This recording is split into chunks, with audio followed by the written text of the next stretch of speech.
Hello, bonjour à tous. J'espère que vous allez bien. Ici Alexandre Cordani pour l'excellent secret de Pige. Et aujourd'hui, je reçois encore, excellent, ça fait 2 fois dans la phrase que je dis, Jonathan Vogt qui va nous parler du mandat exclusif et surtout les bonnes raisons de refuser un mandat exclusif. Alors, vous connaissez John, il est toujours plein d'idées. Ça fait déjà quelques fois que je le reçois dans Secret de Pige. À chaque fois, c'est très, très, très intéressant. Je pense qu'il va encore une fois nous surprendre. Je vous retrouve tout de suite après le générique avec Jonathan Vogt. À tout de suite.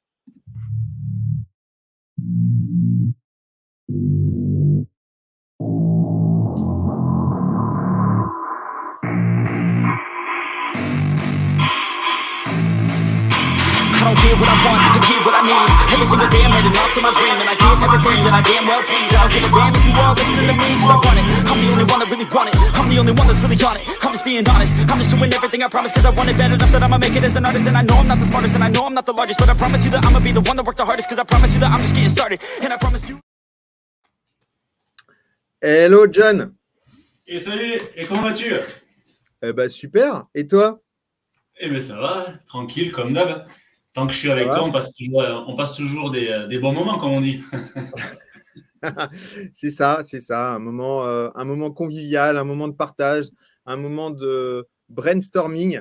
Comme je disais ce matin dans mon petit groupe du café, on est là pour brainstormer, on est là pour essayer de trouver des solutions dans notre métier qui est si prenant de jour en jour.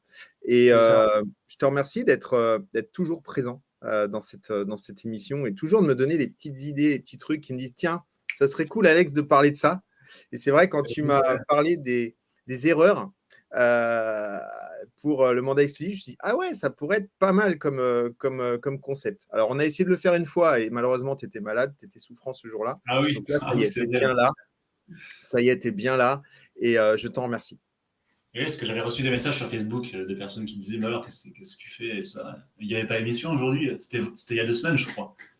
Ouais, 15 jours, je crois, 15 jours, 3 semaines, effectivement, et tu étais souffrant. Donc, on a laissé, Bon. on t'a laissé tranquille, on t'a laissé te reposer.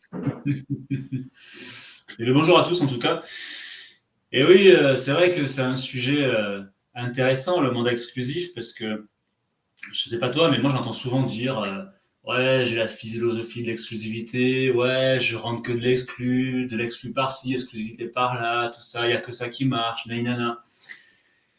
Et nous, moi j'aime bien casser un petit peu les codes et C'est les bien. idées reçues, Ouais, cool. car on a déjà discuté plusieurs fois et je ne suis pas d'accord, pas d'accord à 100% avec ceux qui prêchent l'exclu ou rien, tu vois.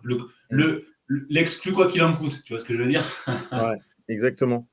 Je pense que c'est une erreur stratégique et que l'exclusivité, effectivement, est à voir au cas par cas, en réalité. L'exclusivité est un accord commun entre le vendeur et le négociateur, et pour que l'exclusivité soit efficace, des conditions doivent être réunies, en fait. Sinon, on travaille pour la concurrence. C'est aussi simple que ça. Puisque le schéma classique, c'est quoi? C'est j'ai essayé une exclue, j'ai pas vendu dans les 3 mois, je résilie le mandat et je vais voir un confrère. Voilà. C'est classique comme schéma. Si c'est pas avant, si c'est pas avant, parce que un client peut aussi, un client mécontent peut aussi décider de casser un mandat avant. Ça Euh, peut. Si effectivement les moyens qu'on a mis en place, enfin qu'on lui a dit qu'on mettrait en place, ben, on les a pas mis On peut, tout à pour fait. pouvoir vendre son bien. On peut, quand il y a Lorsqu'on prend un mandat, on n'a pas une obligation de résultat, on a une obligation de moyens. exactement. Et lorsqu'on ne met pas les moyens en place, ben, c'est une clause d'annulation aussi de mandat. Surtout si on s'engage sur un plan d'action écrit. Exactement. Bah, en qui général, c'est ce qu'on fait. Ouais, ouais, ouais. Et d'ailleurs, sur le Mandam, depuis la loi Allure, il doit y avoir d'autres mentions, on va dire, supplémentaires par rapport au mandat simple, comme on va dire, les conditions de compte rendu par rapport au travail qui a été fait, ça doit être stipulé dans le mandat, et les conditions et la fréquence, et également tous les moyens qu'on doit mettre finalement pour faire aboutir le projet. Donc finalement, on parle d'engagement d'action, mais normalement, depuis la loi Allure, elle est contractuelle. Quand on signe un mandat exclusif. Ouais. Tout à fait. Alors, pour casser un peu ces codes, j'ai réfléchi et du coup, je me suis dit, mais il y a quand même, on le sait, des moments où finalement, c'est pas pertinent de faire un mandat exclusif ou même d'y songer. J'en ai trouvé 5 auxquels j'ai pu être confronté dans ma carrière et auxquels j'ai commis des erreurs. Donc, c'est intéressant puisque je parle de mes erreurs, en fait. Ouais, c'est hyper intéressant. Ouais. Juste avant, John, on pourrait aussi dire que finalement, prendre un mandat tout court, même un mandat simple, c'est intéressant à partir du moment où effectivement, il y a aussi des conditions qui sont là. Parce que prendre un mandat trop cher, avec une personne qui n'est pas pressée, qui n'a pas de vrai projet, qui est juste là finalement pour tester un marché et qui se dit, bah, il y a peut-être un pigeon qui va se réveiller et du coup qui va m'acheter mon bien. Est-ce que ça vaut le coup de prendre un mandat tout court, sans parler d'exclusivité? On évitera, on va dire, on évitera de le faire en mandat simple et on s'interdit de le faire en mandat exclusif. Ouais, c'est clair. C'est clair. Mais effectivement, dans les 5 propositions, il y a des choses qu'on va aussi pouvoir trouver forcément dans le mandat simple, puisque la généralité quand même est bien là, est bien présente, mais qui sont pour moi encore plus graves dans le cadre d'un mandat exclusif, puisque qui dit mandat exclusif dit garant finalement du projet. Et quand on enferme un vendeur finalement dans un projet, et c'est pour ça d'ailleurs que la loi aussi, je pense qu'elle s'est durcie par rapport à depuis 2014, c'est que si on enferme finalement le vendeur dans une exclue pendant 3 mois, ça pourrait être considéré même comme une perte de chance finalement de vendre pendant ces 3 mois. Donc effectivement, on va éviter, on va s'interdire de le faire. Enfin, en ce qui me concerne, je ne prendrai pas la responsabilité de faire un mandat exclusif si les conditions ne sont pas réunies pour vendre en réalité. Bon. Alors, la première condition que j'ai pu soulever, alors je vais te faire plaisir, je vais commencer, comme j'avais commencé avec les bouquins, je vais commencer par du juridique. Comme la dernière fois. Je commence comme la dernière fois. C'est clair. Alors, évidemment, on ne le fait pas en mandat simple, mais encore moins en mandat exclusif. Mais on va s'assurer que toutes les conditions juridiques sont réunies pour l'établissement du mandat. Donc, évidemment, s'il manque un décisionnaire, s'il manque un indivisaire, par exemple, il n'y a pas de mandat exclusif, il n'y a pas de mandat tout court, j'ai envie de dire même. Mais on connaît tous, on sait très bien comment ça se passe sur le terrain. Oh non, c'est bon, je signe pour ma femme. Voilà. On sait comment ça se passe, on a tous été confrontés à ça. Alors, officiellement, on ne peut pas dire que c'est valide, puisqu'il ne faut pas le faire. Officieusement, on sait comment ça se passe. Mais en tout cas, on s'interdit de le faire en mandat exclusif parce que quand il n'y a pas tous les décisionnaires, on n'est jamais à l'abri d'une surprise, d'une mauvaise surprise. Et puis, du coup, on se retrouve en fait avec un mandat qui n'a aucune valeur juridique. Donc, il faut bien évidemment demander le titre de propriété pour pouvoir faire le mandat. Très bon conseil. Parce qu'il faut quand même vérifier effectivement le nombre de propriétaires, savoir s'ils sont tous présents.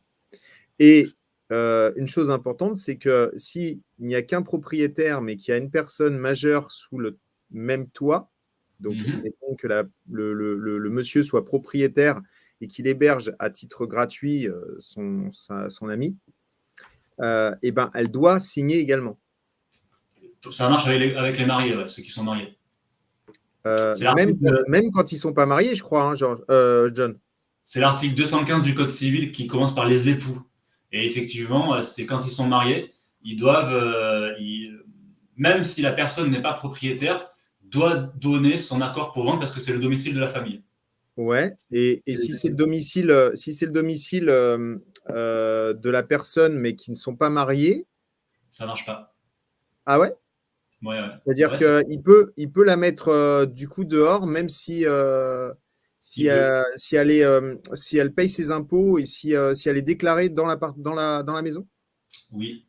C'est que ça marche que pour les personnes mariées. Tu vois, moi je pensais que c'était pour l'ensemble. Article 215 du Code civil, ouais. Et il commence par les époux. Donc les époux.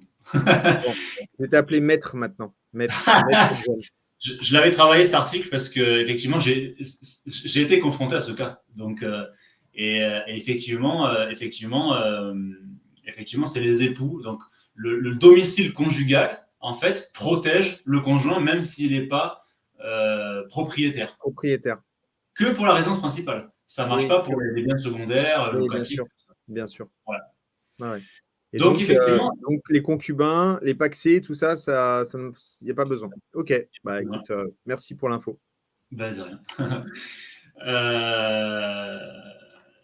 Donc oui, effectivement, le titre de propriété fait partie des pièces incontournables pour élaborer un mandat, puisqu'il faut savoir à qui appartient la maison ou le bien.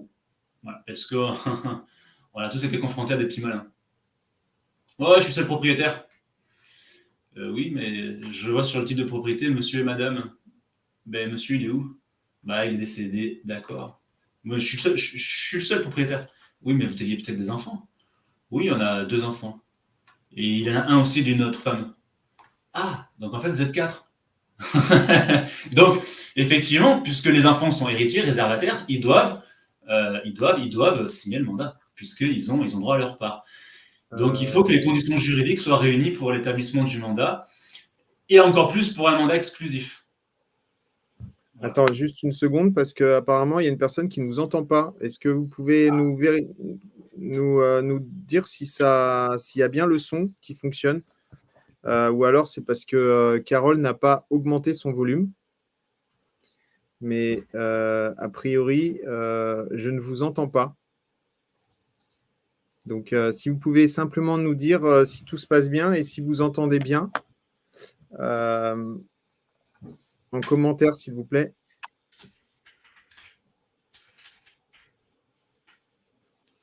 Moi, je t'entends bien, en tout cas. Un commentaire, s'il vous plaît. Non, c'est bon, je viens de vérifier, le son est bien là. Donc, c'est bon, tout est OK. Carole, il faut que tu augmentes ton son, ton volume. Excuse-moi, je t'ai coupé. Je ne sais plus ce que je disais. Mais en tout cas, oui, comme tu disais, le titre de propriété fait partie, bien sûr, des pièces incontournables pour savoir qui appartient à la maison, le bien, et il faut s'en assurer. Voilà. Ouais, et éviter quand on peut, c'est pas toujours possible. Hein, c'est toujours pareil. Il faut trouver un équilibre entre la partie juridique et la partie commerciale, sans dépasser les bornes, bien sûr, pour justement avoir un mandat juridiquement viable, pour avoir droit à commission, et en même temps pouvoir travailler. La limite est parfois pas facile à trouver. Ouais. Ok, super. Ça, c'était la première règle.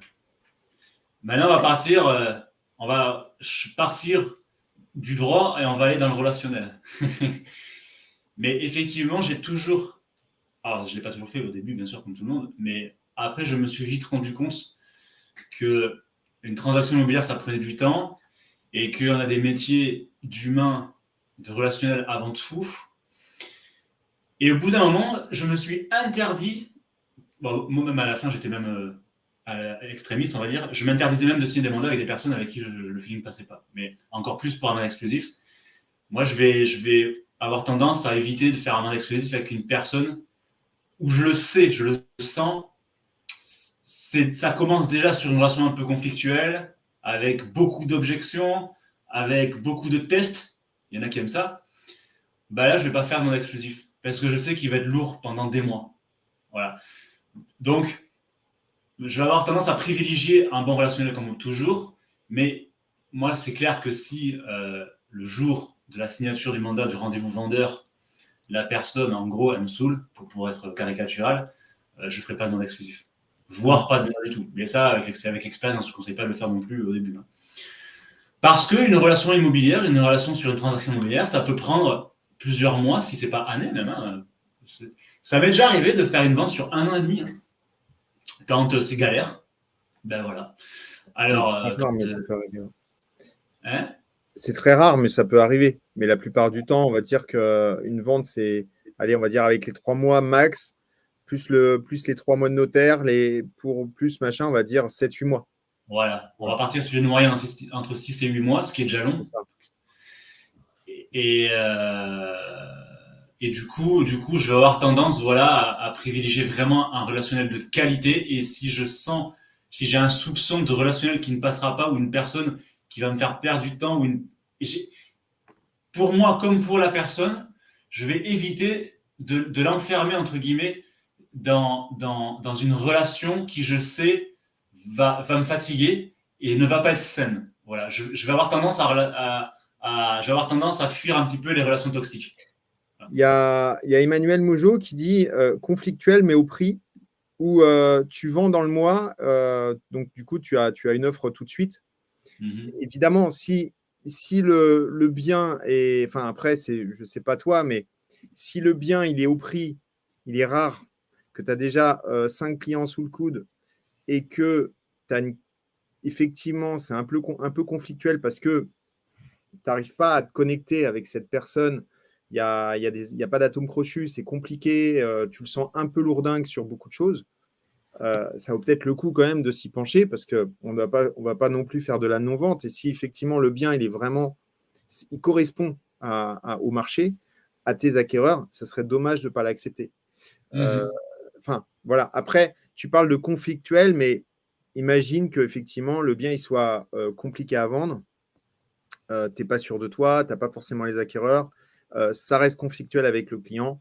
Là, effectivement,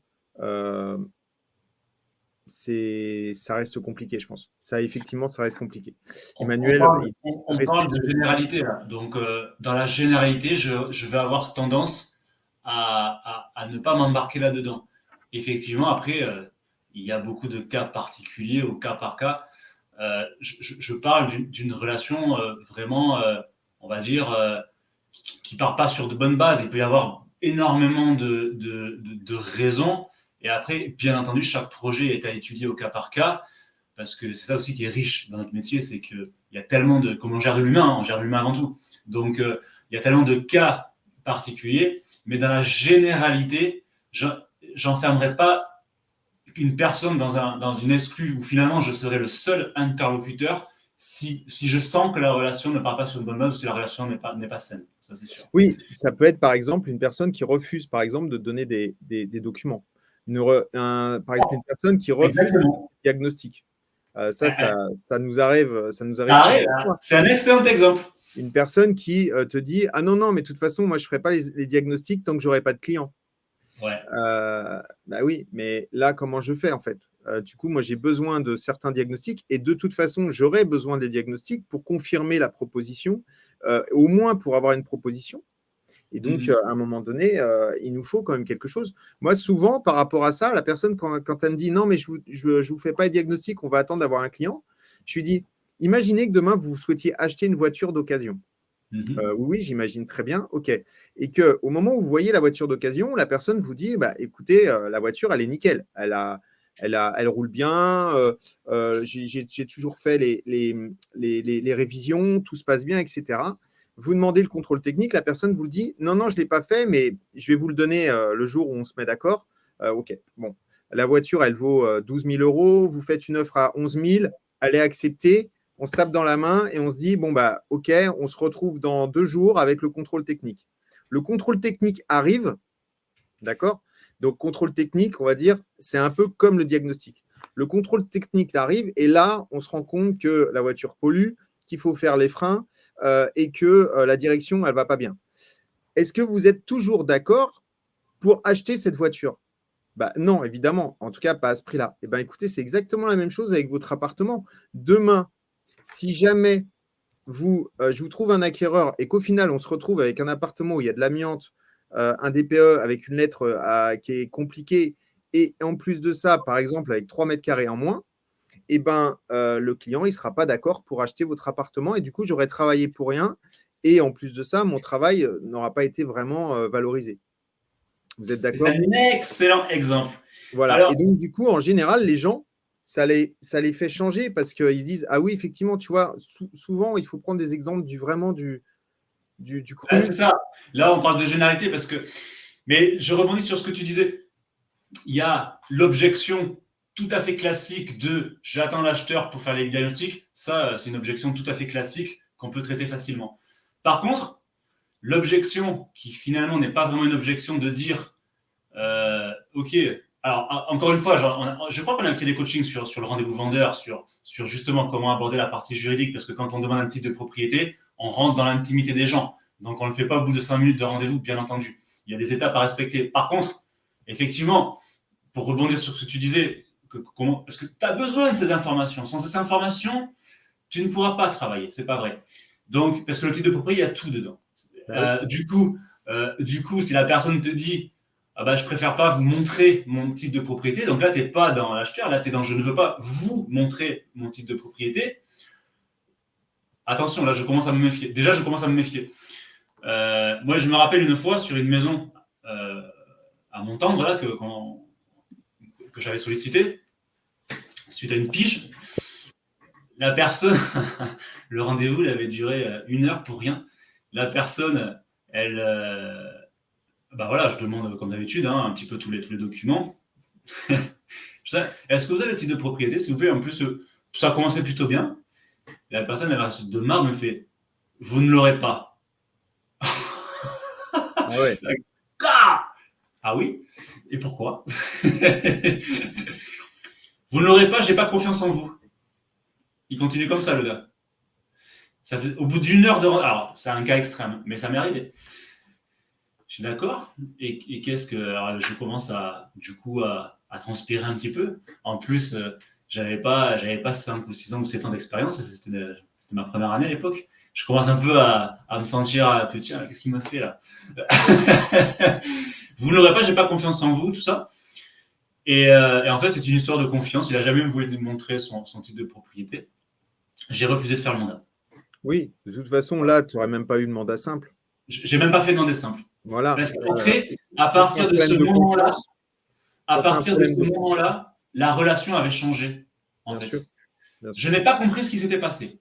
J'ai réfléchi, j'ai retourné le problème plusieurs fois. Tout se passait très bien. On a abordé le titre de propriété. La relation a changé du tout au tout. À l'époque, je n'avais pas énormément d'expérience en plus. Donc, j'ai quand même refusé parce qu'il voulait quand même faire le mandat, mais j'ai refusé. Parce que du coup, après, c'est moi qui n'avais plus confiance. J'ai retourné un petit peu le problème à l'envers. Je suis désolé. Je me rappelle très bien, ça y est. On a conclu comme ça. Je suis désolé. Alors, après, à partir de ce moment-là, par contre, le rendez-vous s'est terminé en 1/4 d'heure. Parce qu'après, je savais que je perdais mon temps. Donc, j'ai conclu comme ça. Je comprends, j'ai peut-être merdé quelque part, parce qu'en plus, ça commence à m'énerver. J'ai peut-être merdé quelque part, je ne vais pas gagner votre confiance. C'est un fait. Vous ne voulez pas me montrer votre titre de propriété, ça veut dire que je ne vais pas pouvoir travailler. C'est comme si vous demandiez à un garagiste de vous réparer votre voiture sans tournevis ou sans clé. Je ne suis pas garagiste, mais j'avais fait un truc comme ça. Du coup, je ne vais pas pouvoir travailler. C'est ça qui est dommage. Est-ce que vous le comprenez? Ouais, mais c'est pas grave. Je veux pas. D'accord.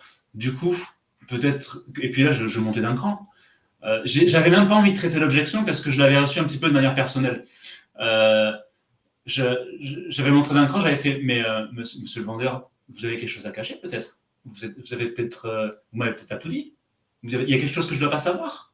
Ça commence à monter. En plus, quand je perds mon temps, j'ai tendance à vite m'agacer.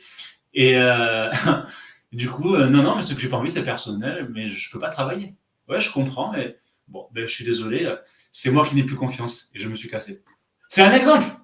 C'est un exemple.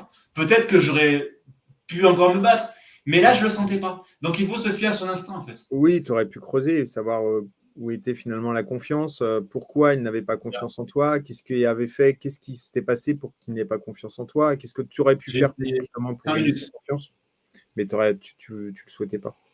Sur le coup, je le sentais pas. J'ai peut-être fait une erreur. C'est un choix personnel, et à partir du moment où tu as ce choix personnel, si c'est OK avec toi, c'est bon, c'est ton choix.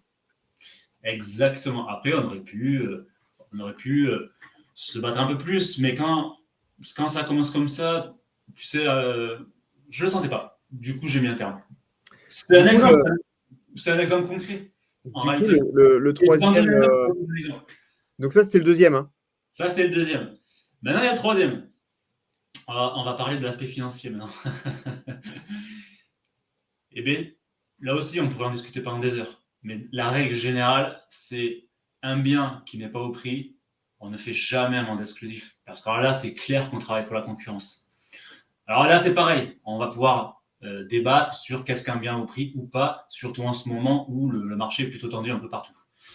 Dans la règle générale, un bien qui n'est pas au prix, bon déjà, c'est pareil, un mandat simple, on peut se poser la question, on en a déjà discuté dans certaines émissions, mais encore plus en mandat exclusif, on ne fait pas un mandat exclusif parce que ce qui va se passer, c'est tout simplement qu'on ne va pas vendre dans les 3 mois d'irrévocabilité et le vendeur, il va dire qu'on est bon à rien, puisque c'est souvent ce qu'ils disent, hein, quand on ne vend pas, il manque un petit peu d'objectivité. Et puis, du coup, ils vont au mieux résilier la clause exclusive, au pire, résilier le mandat. Et mettre un confrère au prix dont on avait parlé au début. Tu vois ce que je veux dire ? Et ça, c'est un schéma tout à fait classique. Donc, quand on est sûr en termes de prix associé à un projet qui n'est pas finalement viable, et bien là, on s'interdit effectivement de faire un mandat exclusif. Parce que là, on va perdre du temps, de l'argent, et on va offrir un bien 3 mois plus tard, comme tu disais, au plus tard, à un concurrent. Voilà. C'est toujours pareil, en fait. C'est la connaissance du marché, elle est hyper importante. Alors, des fois, effectivement, sur des marchés particuliers, sur des biens particuliers, on peut considérer que le bien, il peut être pris un peu plus cher et testé, mais c'est toujours dans le cadre d'une stratégie.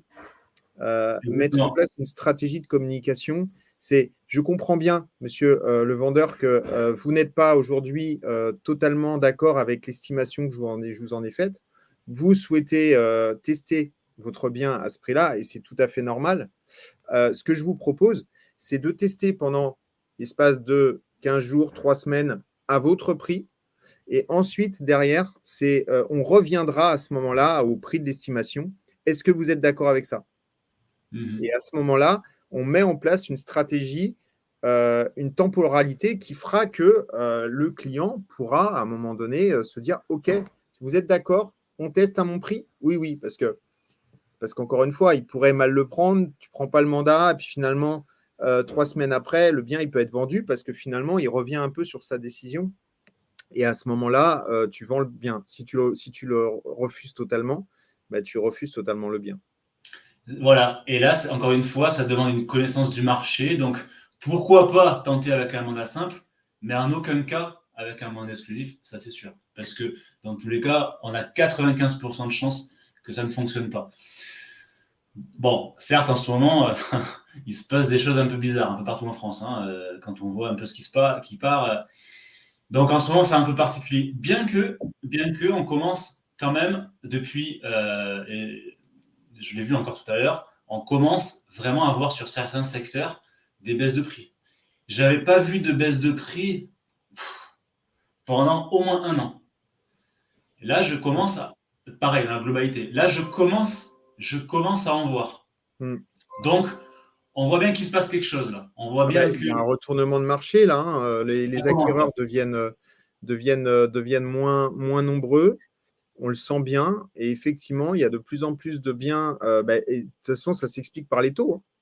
Les taux bancaires ont diminué. Là, les taux remontent. Donc, quand ils prennent 0,5, 0,6, c'est énorme sur des taux qui étaient à 1%. Et donc, forcément, à un moment donné, ça se ressent sur le panier moyen de l'achat du client. Et voilà, donc oui, il y a un petit retournement de marché qui se fait. Et il va y avoir, je pense, peut-être quelques mois, entre 3 et 6 mois de latence où effectivement les propriétaires ne se rendent pas compte que le marché diminue et qu'il va falloir qu'ils commencent à baisser le prix de leurs biens parce qu'en fait, c'est comme ça que ça va se passer. Voilà. Et donc, il faut commencer. Je pense que moi, j'ai commencé déjà sur les mandats que j'ai là en fichier, j'ai commencé à en parler et à expliquer que voilà, la conjoncture, vous êtes d'accord avec moi, vous achetez plus cher votre petit pot de beurre, les taux bancaires sont aussi plus chers et donc du coup vos acquéreurs vont être obligés d'emprunter plus cher et donc leur panier va baisser. Et Céline, elle a tout à fait raison. Elle dit et les refus bancaires aussi. Il faut être hyper vigilant par rapport au crédit. Et ça, c'est un vrai plus pour nous, par contre. Parce que quand le marché s'endurcit, c'est vraiment là où le métier est intéressant. Et c'est là où on peut dire aux vendeurs, expliquez-moi comment vous allez faire, vous, aujourd'hui, pour vérifier la solvabilité financière de votre acquéreur, sachant qu'aujourd'hui, quasiment, une banque refuse 6 dossiers sur 10. Tu sais, depuis quand je le ressens, moi, le retournement de marché. Ça date pas d'aujourd'hui. Hein. Alors, il y a plusieurs courbes dans les spéculateurs. Il y en a 3 ou 4 théoriciens qui ont fait des courbes, tu sais, de marché. Il y en a une qui est sur 10 ans, l'autre 50 ans, l'autre sur 4 ans. Il y a plusieurs théories. Je ne m'en rappelle plus. Hein. Mais je sais qu'il y a plusieurs théories. Et il y en a une là qui est intéressante parce qu'effectivement, ça correspond à une des 4 que j'avais étudiées à l'époque et qui est sur 4-5 ans. Et effectivement, pendant 4-5 ans, là, de 2015 à 2019, 2020, 2019, c'était un truc de fou. Il y avait des biens dans tous les sens. Là, ces 3 dernières années, il y a eu énormément de ventes. On a quand même fait 3 années records. Et moi, là, le retournement de marché, j'ai commencé à le ressentir juste avant, je me demande même si ce n'était pas 2018, juste avant la crise des Gilets jaunes. C'est pour te dire. Mais très doucement. J'ai commencé. Parce que, alors peut-être dans ton secteur, mais nous, franchement, ça s'est super bien passé. Et là, on le ressent parce que c'est un problème, c'est le problème de la guerre avec l'inflation, mais avant, ça accélère le processus. Mais on l'avait pas. Hein. Ce qui s'est passé juste avant, j'ai senti vraiment que les mandats diminuaient. Mais c'était trop tôt encore pour sentir. Les mandats diminuaient, oui, mais. Mais ça a commencé là. Parce que les mandats ont diminué. Ce qui fait que ça a fait monter les prix, forcément, la loi de l'offre et la demande. On a passé les 3 années de folie, parce que les acheteurs se sont jetés sur les biens. Pendant 3 ans, là, ces 3 dernières années, parce je crois que 3 années d'affilée, là, on a dépassé le million de transactions. Ouais, c'est ça. Et là, il ne reste plus rien. Et ce phénomène s'est aggravé, effectivement, comme tu dis, avec la guerre, la crise, etc.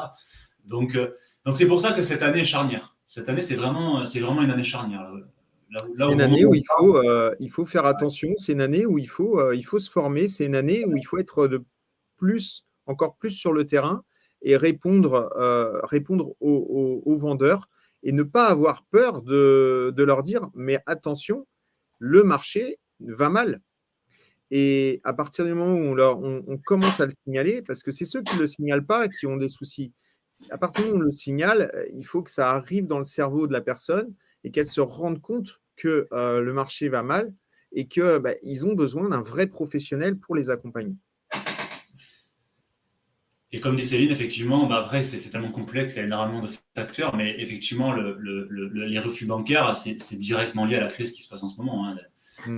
Le taux d'endettement a été calculé de manière différente, là, apparemment, là, depuis quelques mois. Maintenant, les banques exigent quasiment systématiquement des apports. Ah oui, c'est entre 10 et 20% d'apport. C'est ça. Et ils se donnent le droit de refuser. Il faut faire attention aussi aux lettres du DPE. Il y a énormément de choses qui font qu'aujourd'hui, que les banques peuvent refuser un dossier. Ça bouge en ce moment, c'est riche. Ça bouge énormément, ouais. Ça bouge énormément. Donc on a vu les 3, on a vu les 3. Tu as un 4e? Ouais, j'ai un 4e. Un 4e qui est très intéressant aussi. C'est moi aussi je me suis fait avoir plusieurs fois. C'est si le projet des vendeurs n'est pas mûr. Ça aussi, c'est hyper important. Combien de fois ça m'est arrivé de faire un mandat, de me battre pour un mandat, pour une exclue, et de me prendre une rétractation dans les 7 jours, dans les 14 jours. Voilà. Oui. Ça m'est arrivé plusieurs fois au début. Donc, je me suis dit, mais attends, ça fait plusieurs fois que je me prends des rétractations, là. Il va peut-être falloir un peu mieux creuser, on va dire, la véracité du projet. Donc, effectivement, on va éviter de faire un mandat simple si on sent que le projet des vendeurs n'est pas mûr, parce que le problème, c'est que c'est compliqué. c'est que ça arrive même que eux le croient pas, parce que c'est un peu le phénomène d'engagement, tu sais. Ouais, je veux vendre, je suis mûr. Ok, ils ont signé, ils se sont engagés sur un mandat, du coup, et là, il se passe quelque chose dans la tête. Il y a une étincelle qui se passe. Alors, c'est pas la majorité des cas, bien sûr, mais ça arrive quand même. Quand même, ça arrive. Et là, bim, ils réfléchissent et ils se disent, mais attends, peut-être qu'on se précipite. Ils se posent des questions et puis en fait, ils sont pas vendeurs. Et ça m'est arrivé plusieurs fois. Alors, effectivement, face à ça, qu'est-ce qu'on fait? On va tout simplement les comprendre et puis ils vont nous rappeler 6 mois, 8 mois après, 1 an après, quand ils seront mûrs. Ça m'est déjà arrivé plein de fois. Donc, ça ne servira à rien finalement de faire un mandat ou un mandat exclusif quand le projet des vendeurs n'est pas mûr, parce qu'on perd du temps et de l'argent. Et ça, c'est pas facile, parce que c'est pas souvent, mais ça arrive quand même de temps en temps. Et finalement, on perd du temps, on fait un rendez-vous vendeur, on fait les photos, on va rentrer après le bien sur le logiciel, on va mettre en pub. Tout ça, ça prend du temps. Et que si finalement on l'avait détecté plus tôt, eh bien, on serait peut-être en train de faire un autre mandat. D'où l'intérêt d'un bon questionnement. Exactement, une bonne découverte. Une bonne découverte. Céline, elle peut en parler. Hein. On en a parlé pendant pas mal de temps parce qu'elle est dans mon accompagnement. Et c'est vrai que la découverte, le questionnement est important. Il faut bien creuser l'effet questionnement. Il faut bien creuser, savoir ce qu'ils souhaitent faire. Il faut bien creuser aussi le passé des gens, parce que le passé nous fait comprendre beaucoup de choses. Et souvent, en fait, c'est un cycle et on recommence ce qu'on a déjà fait. Donc, une personne dans son passé qui est passée par le particulier, il y a des grandes chances qu'il recommence une deuxième fois, sauf si ça s'est vraiment mal passé. Et donc, du coup, le questionnement est primordial. Je crois que c'est l'étape la plus importante. On en a parlé plusieurs fois, hein, dans le rendez-vous vendeur, effectivement. On en a parlé je ne sais pas combien de fois. Sur un bon commercial, de toute façon, j'en avais déjà parlé de ce bouquin, là, Le petit fil rouge de la vente, de Jeffrey Gitomier. Il dit que lui, pour faire, alors c'est à l'américaine, hein, c'est poussé, mais pour faire une bonne découverte client, que ce soit chez nous, j'ai envie de dire encore plus chez nous, puisque c'est des projets qui sont bien plus complexes, mais même un vendeur classique, quelqu'un qui vend une télé, par exemple, pour vendre la bonne télé, il va devoir poser au moins 25 questions. Voilà, c'est ce qu'il dit dans son livre. Bon. Moi, je suis assez d'accord. Hein. Je suis assez d'accord avec ça. Plus notre métier est composé d'environ 80% d'écoute. Et qu'est-ce qu'on a à faire? C'est poser des questions à nos prospects pour mieux les connaître et répondre à leurs besoins, en réalité. Notre métier, c'est de poser des questions et d'écouter nos prospects. Et c'est comme ça qu'on gagne la confiance des gens, en fait. Exactement. C'est en les écoutant. Exactement. Exactement. Combien de clients, combien de négociateurs, de conseillers commencent la visite en visitant le bien qu'ils veulent estimer, ou qui vont simplement finalement suivre le vendeur en disant tiens, je vais vous amener dans mon jardin, ou je vais vous amener par la cave, on va commencer par la cave. Et là, ça y est, c'est terminé. C'est terminé. Ils vous tiennent par le bout du nez du début jusqu'à la fin. Et à la fin, ils vont dire bon, mais merci. Merci, au revoir, monsieur. Donc, j'attends votre estimation. Hein. Au revoir. Et puis, terminé. Alors, effectivement, on avait parlé la dernière fois sur la notion de contrôle. Sur la notion de contrôle, effectivement, le négociateur, c'est le professionnel. C'est lui qui doit avoir le contrôle et le cadre, ce que j'appelle le cadre, sur le rendez-vous. Sinon, c'est comme tu dis, c'est pareil en pige, c'est pareil en tout. En fait, j'ai tendance, sauf si c'est calculé, encore une fois, sauf si c'est stratégique, j'ai tendance à éviter de me mettre en position de subordination. En fait. Voilà. Parce que on ne connaît pas notre prospect, et si on se met finalement, si on lui donne le contrôle, en fait, vu qu'on ne le connaît pas, eh bien, on ne sait pas à quelle sauce on sera mangé. Et effectivement, on peut se retrouver au bout de 2 heures de rendez-vous à repartir avec une poignée de main. C'est pas ça, c'est que c'est celui qui pose les questions qui contrôle l'entretien. Ouais. Ah ben oui, c'est sûr. Et donc, si tu poses plus les questions, eh ben, tu contrôles plus l'entretien. Et donc, du coup, après, la personne fait ce qu'il veut de toi. Et on le voit, là où c'est étonnant, c'est lorsque un acquéreur t'appelle. On digresse un peu, mais c'est pas mal. Un acquéreur t'appelle pour visiter un bien, et que si tu ne poses pas le cadre tout de suite avec lui, bah, il t'emmène là où il veut. C'est oui, bonjour, je vous appelle par rapport aux 3 pièces. Nanana. Est-ce que je peux le visiter? Oui, vous êtes disponible quand? Et là, c'est terminé. On n'avait pas fait un coaching sur l'acheteur aussi, sur la découverte à cœur, il Non, me semble. non, pas ensemble. Ah, c'est avec qui que je l'ai fait? J'en ai fait un avec Dominique Pireda la dernière fois. Ah ouais? J'en ai fait un coaching il n'y a pas longtemps, mais c'était comme ça en direct, mais je ne sais plus avec qui. Bon, tant pis. Donc là, on était au 4e, c'est ça? Ou 5? Ouais. Au 4e. Il en reste un dernier. Après le projet, du coup, du vendeur, s'assurer que le projet soit viable pour éviter de perdre son temps et de l'argent, puisqu'on sait que pour un entrepreneur, le temps, c'est de l'argent, entre guillemets. L'autre est étroitement lié, c'est s'assurer que le bien soit prêt à être vendu. Alors celle-là, bon, elle est un peu entre parenthèses, mais on peut mettre pas mal de choses dedans. Qu'est-ce qu'un bien qui n'est pas prêt à être vendu? On peut s'intéresser à l'aspect juridique, par exemple. Des travaux, l'aspect juridique, un bien, par exemple, où il y a une véranda à régulariser. Alors, on peut faire le mandat, on peut le faire, on peut commercialiser, mais il faudra régulariser au compromis. Moi, je pensais… Des problèmes d'assurance dommage-ouvrage. On peut un peu tout mettre, en fait. Voilà. Ça peut être un souci. Les problèmes d'assainissement. Si vraiment il y a des gros problèmes d'assainissement, on n'est pas sûr du prix, on n'est pas sûr de l'estimation, on n'est pas sûr que la maison soit bien raccordée, on n'est pas sûr que le vendeur il veut bien prendre en totalité la somme des travaux, etc., etc.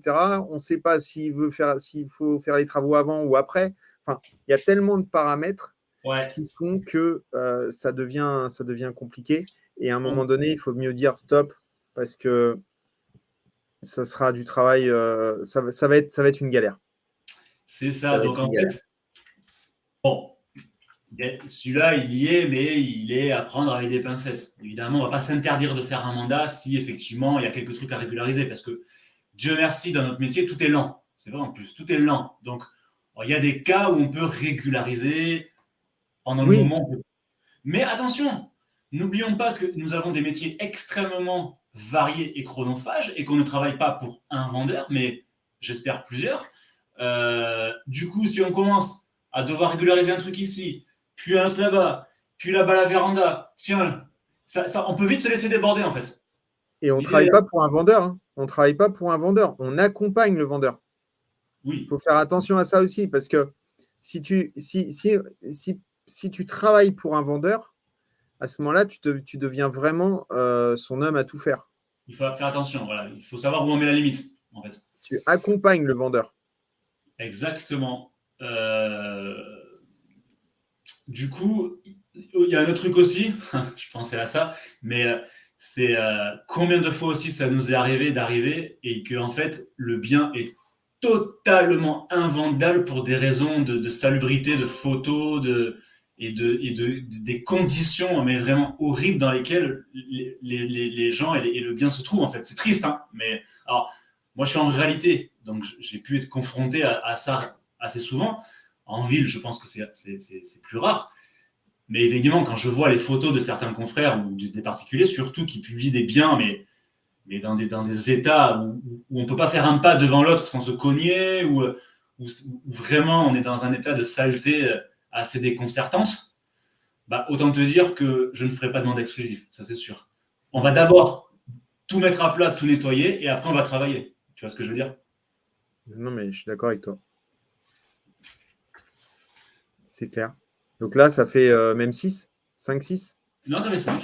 Ça fait 5. C'est exactement, en fait, c'est exactement ce qu'il faut vérifier. C'est tous ces petits cas sont importants parce que ça peut être des conflits, des problèmes qui vont venir au fur et à mesure et qui vont finalement faire que vous allez perdre du temps et peut-être même travailler pour rien. Je me rappelle d'un exemple, moi, c'est un bien que j'avais pris où la maison était en finition. C'était une construction maison pierre. Ouais. en finition. Donc, le client m'avait dit que tout était OK et je l'avais cru que tout était OK. Et il m'avait donné les plans intérieurs, mais il ne m'avait pas donné les plans extérieurs de la maison. Et Ah oui, d'accord.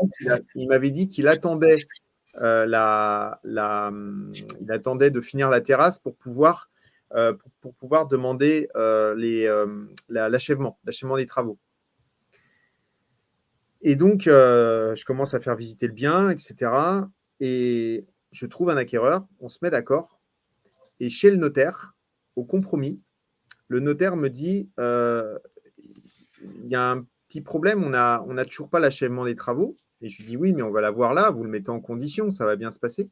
Il dit, oui, mais regardez, là, il y a un auvent sur le plan, sur la façade, il n'y est pas. Ben, je fais non, mais j'étais même pas au courant qu'il y avait un auvent en fait sur le permis. Hmm. Et le notaire me dit, bah oui, mais s'il est sur le plan, ça veut dire que il faut qu'il soit construit. Donc, monsieur le vendeur, est-ce que vous êtes prêt à vendre, à construire l'auvent? Ah non, non, non, je ne vais pas construire l'auvent, hein, pas du tout. Ok, monsieur l'acheteur, est-ce que vous êtes prêt à prendre la maison sans la validation, donc sans la conformité des travaux, Mhm. comme il n'y aura pas d'auvent?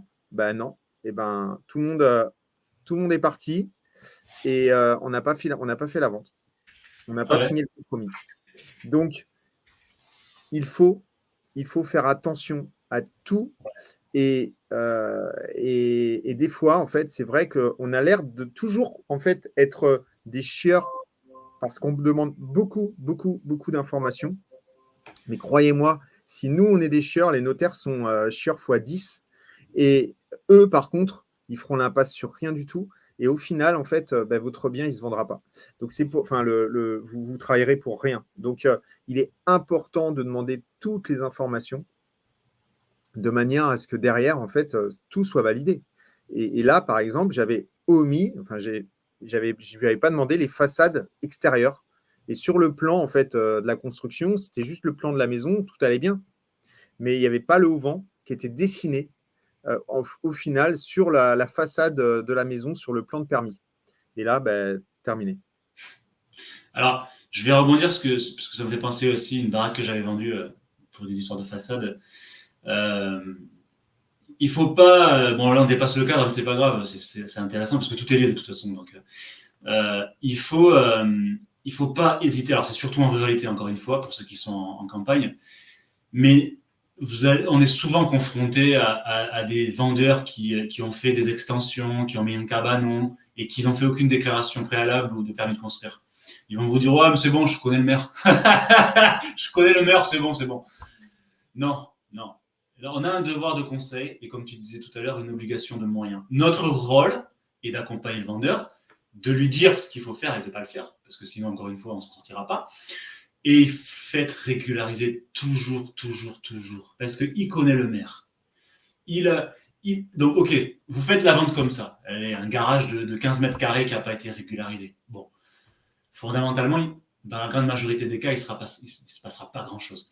Par contre, le problème, c'est que la commune, si elle se réveille finalement et qu'elle s'oppose aux travaux qu'il y a pu avoir, ou que finalement la construction a été faite dans une zone, c'est surtout là où ça peut poser problème. Si les travaux ont été faits dans une zone du PLU où c'est pas autorisé, par exemple, là ça peut devenir problématique parce que si l'acheteur plus tard est embêté, eh bien il pourra chercher des responsabilités. Et le professionnel de l'immobilier est souvent vu en premier. Alors, il n'y a pas énormément de procès, mais on peut être attaqué un peu sur tout. Donc oui, sur l'histoire de l'urbanisme, je conseille. Moi, j'étais chiant. C'est vrai que j'étais chiant pour ça. Moi, le moindre truc, je faisais régulariser. Et la façade, justement, puisque tu parles de la façade, c'était une maison que j'avais vendue où ils avaient fait une isolation par l'extérieur. Donc, ils avaient changé finalement tout le visuel extérieur de la baraque. Et c'était soumis à une déclaration préalable. Alors, c'est rien du tout.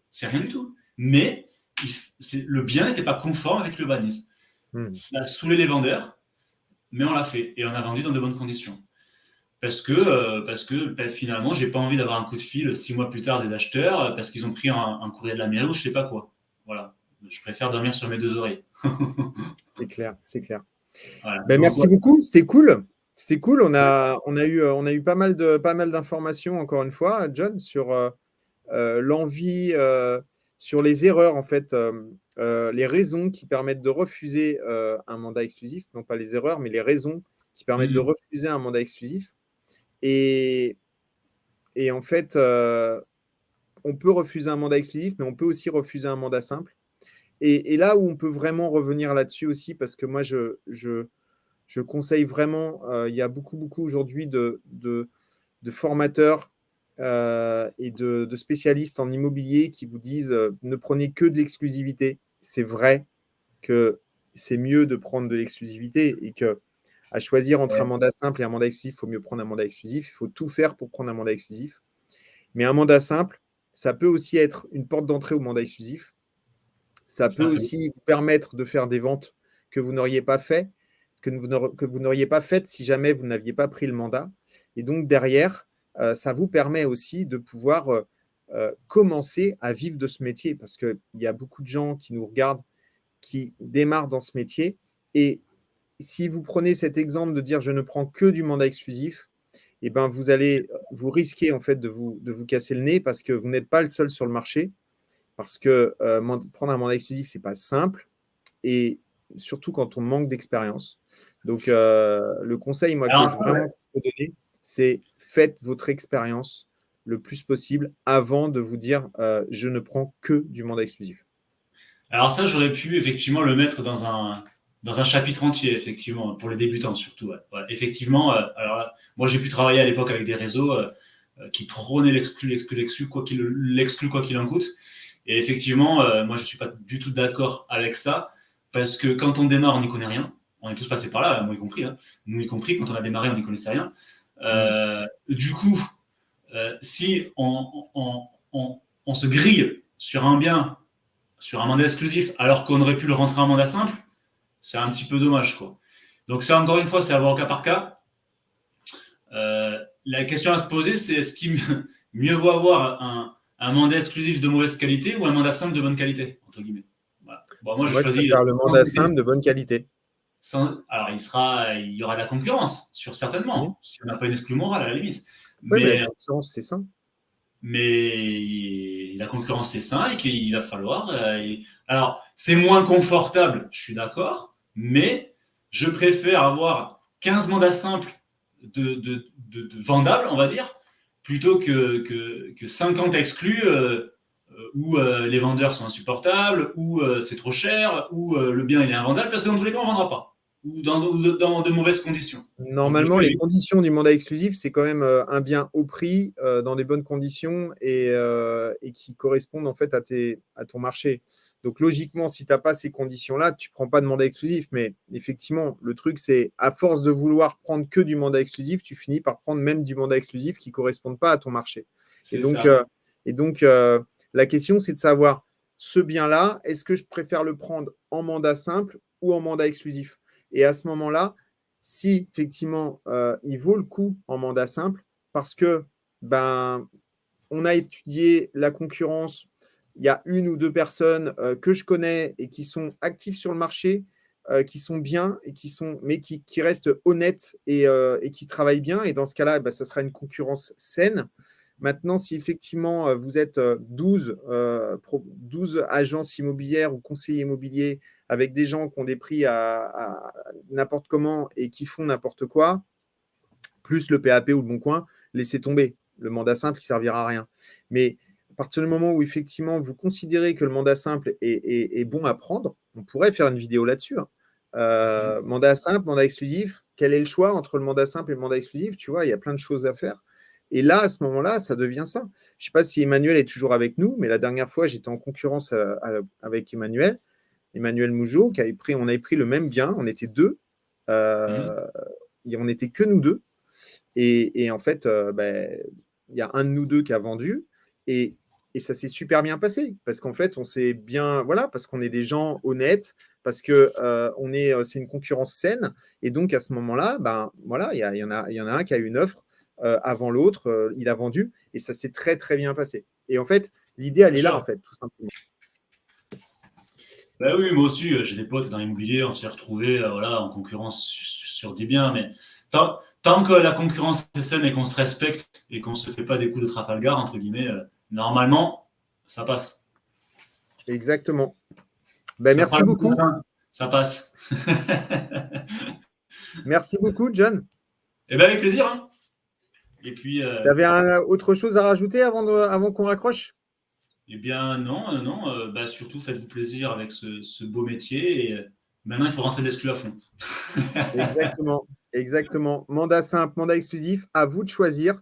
Tiens, d'ailleurs, tu vois, regarde, j'avais un truc là, tac, mandat exclusif, mandat simple. Je ne sais pas d'où ça vient, mais j'avais dû faire quelque chose là-dessus déjà, tu vois. Donc, mandat simple, mandat exclusif, à vous de choisir. Et surtout, faites-vous plaisir, comme dit John. Kiffez ce métier, kiffez au maximum parce que c'est un métier qui vaut le coup. Et à partir du moment où on choisit avec qui on travaille, et ben, c'est là où vraiment on prend plaisir à faire ce métier. Merci beaucoup.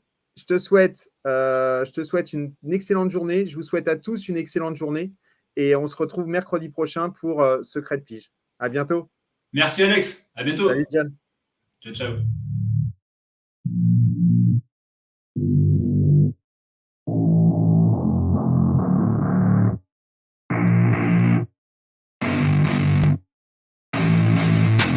I don't get what I want, I get what I need. Every single day I'm heading off to my dream, and I get everything that I damn well please. I don't give a damn if you all listening to me, cause I run it. I'm the only one that really want it, I'm the only one that's really on it. I'm just being honest, I'm just doing everything I promise, cause I want it bad enough that I'ma make it as an artist. And I know I'm not the smartest, and I know I'm not the largest, but I promise you that I'ma be the one that worked the hardest, cause I promise you that I'm just getting started. And I promise you